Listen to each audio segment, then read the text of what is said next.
Et bienvenue à tous, à vous qui écoutez la parole de Dieu encore ce matin. Et bien encore simplement quelques instants pour humblement essayer de parcourir la Bible et de faire en sorte que nous la comprenions un peu mieux. Alors aujourd'hui, on va parler de chirurgie. Enfin, chirurgie un peu hard à vrai dire. Alors, vous savez, dans la parole de Dieu, dans certaines traductions, certaines versions de la Bible, exemple à Thomson, les paroles de Jésus sont écrites en rouge. Et quand Jésus dit quelque chose, on le fait. Vous êtes d'accord avec moi? Bon. Ouais, d'accord. Bon, alors on va aller voir simplement dans Matthieu 18, 8, ou alors vous auriez d'autres passages parallèles, Matthieu 5, 27 ou Marc 9, 43. Alors pour l'instant, prenons simplement Matthieu 18, verset 8, que je vais vous lire. Et n'oubliez pas, si c'est en rouge dans votre Bible, vous le faites. Alors on va lire à partir même du verset 6, ce sera plus complet. Je me permets de vous le lire dans la version parole vivante. Si quelqu'un devait faire tomber dans le péché l'un de ces petits qui ont placé leur foi en moi et l'inciter à pécher, il s'en tirerait à meilleur compte si on lui attachait au cou une de ces pierres meulières que font tourner les ânes, et si on le précipitait au fond de la mer. Zglup. Quel malheur pour le monde qu'il y ait tant de choses qui heurtent les consciences et poussent les hommes à pécher.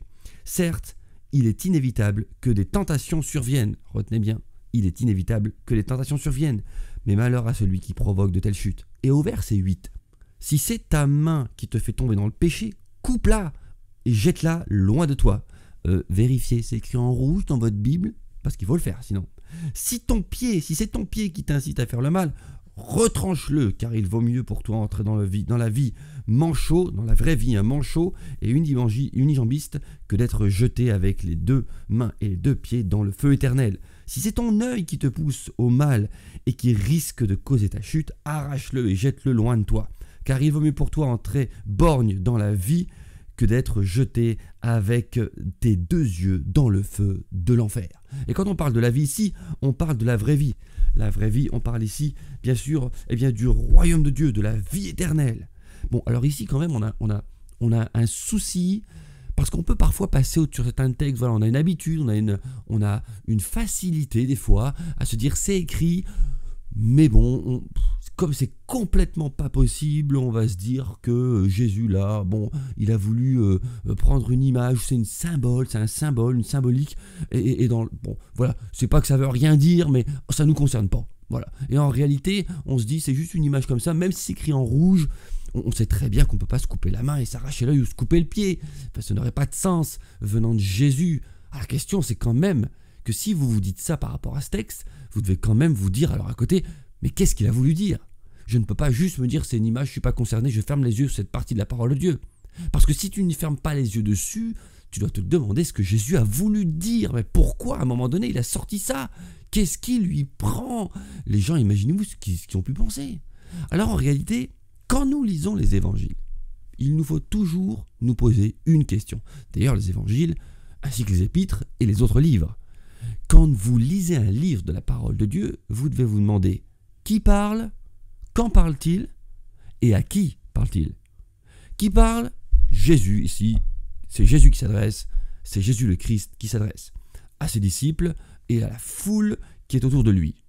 Il parle à quel sujet? Bon, de la tentation, de ce péché qui est immaîtrisé. Quand parle-t-il? Il parle à un moment donné très précis qui est le Nouveau Testament, mais encore l'Ancienne Alliance. C'est le Nouveau Testament, mais Christ n'est pas encore passé par la croix. Alors du coup, à qui parle-t-il précisément? À quelle nature de personnes parle-t-il? Il parle à des personnes qui ne sont pas nées de nouveau. Dans l'Ancien Testament, dans l'Ancienne Alliance, et même dans cette partie du Nouveau Testament, c'est-à-dire les évangiles, tout le déroulement des évangiles jusqu'à la croix, la nouvelle naissance était impossible. L'alliance nouvelle n'était pas contractée, le chemin vers le ciel n'était pas ouvert, le Saint-Esprit n'était pas descendu, le rideau ne s'était pas déchiré, la nouvelle naissance était impossible. Ainsi donc, Christ parle à des gens, une nature d'être qui n'est en aucun cas renouvelée, et qui est concerné par cette parole d'Ézéchiel 36, verset 26. Il prophétise Ézéchiel et il dit « En ces temps-là, je mettrai en vous un esprit, mon esprit, je vous donnerai un cœur nouveau, je vous transformerai votre cœur de pierre en cœur de chair, et je vous rendrai ainsi capable d'obéir à mes lois. » Galates 5, verset 16, on l'a vu ce temps-ci, qu'on parle du péché, nous dit clairement que les désirs de l'esprit sont opposés à ceux de la chair. Donc en réalité, on voit une chose. Galates, attention, Galates, quand Paul écrit Galates, il s'adresse à qui? On recommence. Qui parle? C'est Paul. Il parle à qui? Aux chrétiens de Galatie. Quand, dans les épîtres, la nouvelle alliance est contractée cette fois. Les personnes dont ils sont, qui écoutent ce message sont nés nouveaux. Et pourtant, Paul dit bien clairement que les désirs de l'esprit sont opposés à ceux de la chair. N'a-t-on pas lu ici ce matin en Matthieu 18 que les tentations ne peuvent pas prendre fin? Il y aura toujours des tentations. Je vous relis exactement la phrase. Quel malheur pour le monde qu'il y ait tant de choses qui heurtent les consciences et poussent les hommes à pécher. Certes, il est inévitable que des tentations surviennent. C'est inévitable. Donc voilà pourquoi Paul est clair encore et dit, bon, les tentations sont là et les désirs de la chair, c'est-à-dire qui répond aux tentations, sont opposés à ceux de l'esprit. Mais ici, nous sommes donc sous l'ancienne alliance, dans le Nouveau Testament, et les personnes qui sont en face de Jésus le Christ sont incapables par eux-mêmes de résister à la tentation. Fini, incapables. Quoi qu'ils fassent, ils finissent par tomber dans le péché. Excusez-moi du peu, il vous suffit de regarder dans l'ancienne alliance le nombre de fois où le peuple d'Israël a voulu faire le bien et a fini par le mal, a voulu attendre Moïse qui descend de la montagne et a fini par faire un veau d'or, a voulu marcher sans se plaindre et a fini par se plaindre, était heureux d'avoir la manne et a fini par se plaindre parce qu'il voulait de la viande, était heureux d'être sorti d'Égypte et a fini par se plaindre parce qu'il manquait de l'eau, etc., etc., etc. Constamment, regardez les rois, le nombre de fois où il était prévu qu'ils fassent de bonnes choses, mais la nature humaine est passée le dessus. Constamment, l'homme n'arrive pas à résister à la tentation. Et Christ parle à cette nature-là. Et en fait, il leur dit quoi? Eh bien, il a utilisé cette expression assez forte pour leur dire, écoutez, si ton œil pêche, d'autres passages diront, si tu as un regard sur une femme, tu as déjà commis l'adultère en ton cœur. Ça veut dire, si tu as commencé à regarder, tu finiras par agir. Et pour les personnes dont nous parlions de l'ancienne alliance, cette situation me rappelle le roi David, par exemple.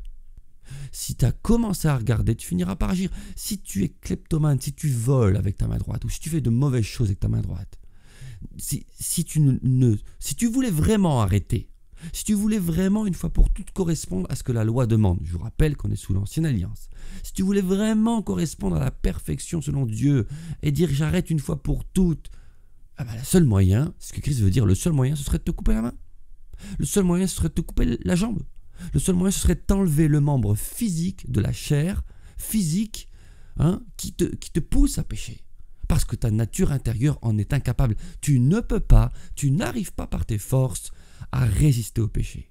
Mais qui parle? Jésus. À qui? À des personnes qui ne sont pas encore nées de nouveau. Quand? Sous l'ancienne alliance. Est-ce que c'est votre cas? Non. Même si c'est écrit en rouge, ce sont des paroles que Christ a prononcées. Mais ce n'est plus votre cas. Voilà pourquoi vous ne vous arrachez pas les yeux, vous ne vous coupez pas les mains et vous ne vous coupez pas les pieds. Parce que le Tout-Puissant, cet Esprit habite en vous et qu'il vous rend capable, d'obéir à la pensée de Dieu, d'obéir au cœur de Dieu. Alors, mon frère, ma soeur, monsieur, madame, si tu te dis, mais moi je suis incapable, c'est plus fort que moi, connaissez cette expression, c'est plus fort que moi, c'est faux, c'est un mensonge de l'adversaire. Parce que Jésus-Christ a tout remporté à la croix. Jésus-Christ a vaincu toutes les puissances du mal.